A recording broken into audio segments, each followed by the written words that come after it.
जय श्री कृष्ण। राधे राधे। अग्निपुराण अध्याय 41 शिलान्यास की विधि का वर्णन है। भगवान हार्ग्रीव बोले, अब मैं शिलान्यास स्वरूपा पाद प्रतिष्ठा का वर्णन करूंगा। पहले मंडप बनाना चाहिए, फिर उसमें 4 कुंड बनावे। वे कुंड क्रमशः कुंभन्यास, इष्टकान्यास, द्वार और खंबे के शुभ आश्रय होंगे। कुंड का 3/4 हिस्सा कंकड़ आदि से भर दें और बराबर करके उस पर वास्तु देवता का पूजन करें। नींव में डाली जाने वाली ईंट खूब पकी हो, 12-12 अंगुल की लंबी हो तथा विस्तार के 1/3 भाग के बराबर अर्थात 4 अंगुल उनकी मोटाई होनी चाहिए। अगर पत्थर का मंदिर बनवाना हो तो ईंट की जगह पत्थर की नींव में डालना चाहिए। एक एक पत्थर 1-1 हाथ का लंबा होना चाहिए यदि सामर्थ्य हो तो। तांबे के 9 कलशों की अन्यथा मिट्टी के बने 9 कलशों की स्थापना करें। जल, पंचक्षाय, सर्वौषधि और चंदन मिश्रित जल से उन कलशों को पूर्ण करना चाहिए।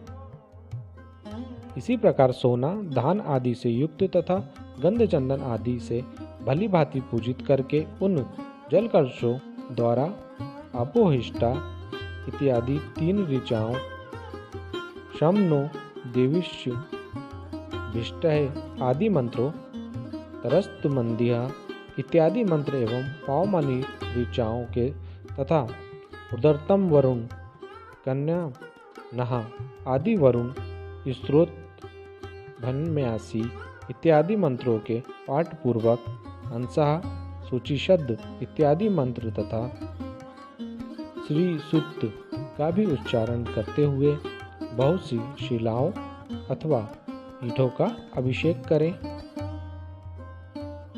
फिर उन्हें नींव में स्थापित करके मंडप के भीतर एक शैया पर पूर्व मंडल में भगवान श्री विष्णु का पूजन करें।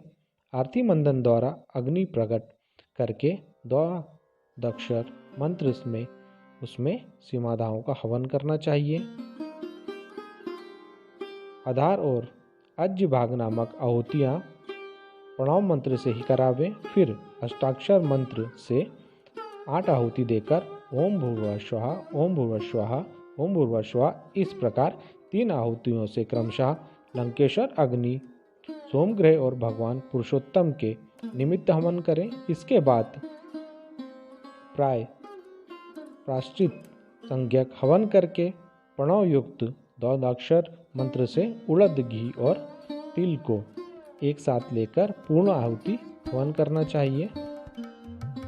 तत्पश्चात आचार्य पूर्वाभिमुख होकर 8 दिशाओं में स्थापित कलशों पर पृथक पृथक पद्म आदि देवताओं का स्थापन पूर्वक करें। बीच में भी धरती लीपकर पत्थर की एक शिला और कलश स्थापित करें। इन 9 कलशों पर क्रमशः नीचे लिखे देवताओं की स्थापना करनी चाहिए।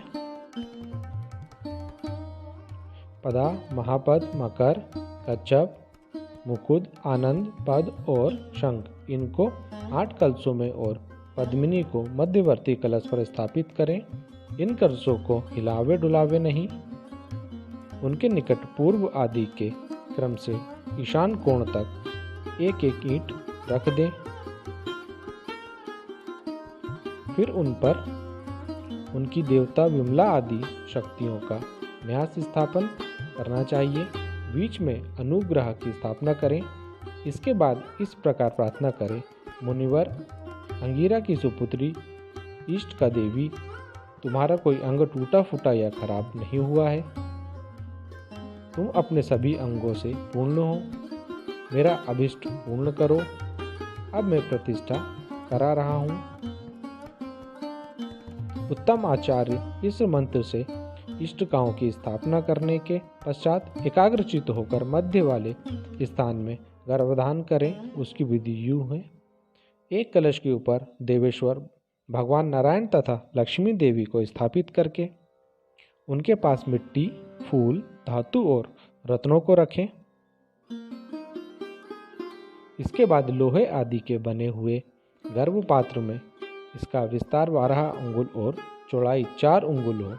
अस्त्र की पूजा करें। फिर तांबे के बने हुए कमल के आकार वाले एक पात्र में पृथ्वी का पूजन करें और इस प्रकार प्रार्थना करें। संपूर्ण भूतों की ईश्वरीय पृथ्वी देवी, तुम पार्वती, तुम पर्वतों के आसन से सुशोभित हो, चारों ओर समुद्रों से घिरी हुई हो, एकांत में गर्भ धारण करो।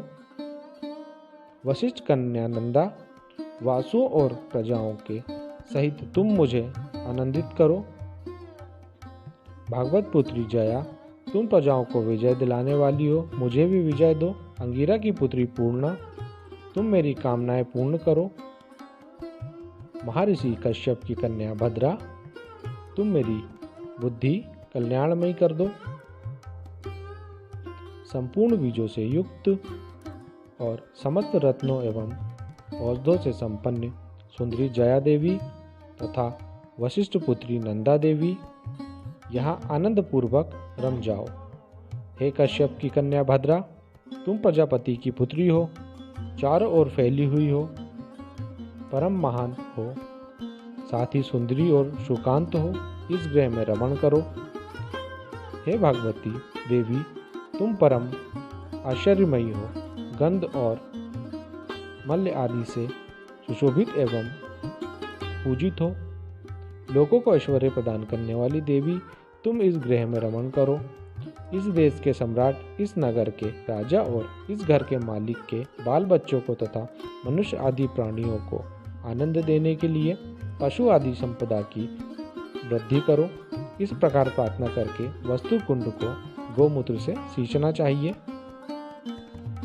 यह सब विधि पूर्वक करके कुंड में गर्भ को स्थापित करें। यह गर्भाधान रात में होना चाहिए। उस समय आचार्य को गो वस्त्र आदि दान करें तथा अन्य लोगों को भोजन दें। इस प्रकार गर्भपात्र रखकर और ईंटों को भी रखकर उस कुंड को भर दें। तत्पश्चात मंदिर की ऊंचाई के अनुसार प्रधान देवता के पीठ का निर्माण करें। उत्तम पीठ वह है जो ऊंचाई में मंदिर के आधे विस्तार के बराबर हो। उत्तम पीठ की अपेक्षा 1/4 कम ऊंचाई होने पर मध्यम पीठ कहलाता है और उत्तम पीठ की आधी ऊंचाई होने पर कनिष्ठ पीठ होता है। पीठ बंध के ऊपर पुनः वास्तु देवता का पूजन करना चाहिए। केवल वाद प्रतिष्ठा करने वाला मनुष्य भी सब पापों से रहित होकर देवलोक में आनंद भोग करता है।